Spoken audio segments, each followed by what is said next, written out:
Hi friends, ఎలా ఉన్నారు? అందరికీ వందనాలు. మేమైతే దేవుని కృప వలన చాలా బాగున్నాము. ఈరోజు దొండకాయ చట్నీ ఎలా చేయాలో చూద్దాము. ముందుగా పాన్లో ఆయిల్ వేసి వేడయ్యాక పచ్చిమిర్చి ఎండుమిర్చి వేసి వేగాక పక్కన పెట్టుకోవాలి. తర్వాత దొండకాయ ముక్కలు వేసి సిమ్లో వేపాలి. అవి మగ్గుతుండగా వెల్లుల్లి రబ్బలు వేసి తర్వాత అల్లం ముక్క కడిగి పెట్టుకున్న చింతపండు వేసి బాగా వేగనివ్వాలి. వేగి మగ్గిన తర్వాత తీసి పక్కన పెట్టుకోవాలి. అదే పాన్లో ఆయిల్ వేసి టమాటో ముక్కలు వేసి మగ్గుతుండగా కడిగి పెట్టుకున్న కొత్తిమీర వేసి తర్వాత ఉల్లిపాయ ముక్కలు వేసి మగ్గనివ్వాలి.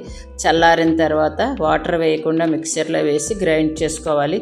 తర్వాత పాన్లో ఆయిల్ వేసి చితకొట్టిన వెల్లుల్లి, మినపప్పు, జీలకర్ర, ఎండుమిర్చి, ఆవాలు, కరివేపాకు వేసి తాలింపు వేయాలి. అంతే, రైస్లోకి టిఫిన్స్లోకి బాగుండే టేస్టీగా ఉండే దొండకాయ పచ్చడి రెడీ.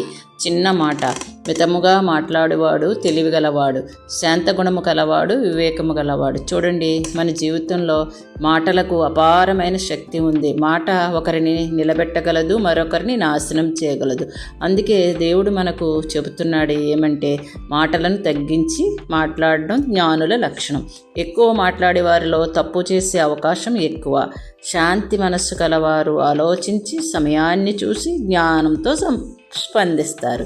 ప్రతి సందర్భంలో కోపంతో, భావోద్వేగముతో, అనాలోచితంగా స్పందించకుండా దేవుడు మనకి ఇచ్చిన జ్ఞానంతో నిదానంగా, శాంతిగా మాట్లాడాలి.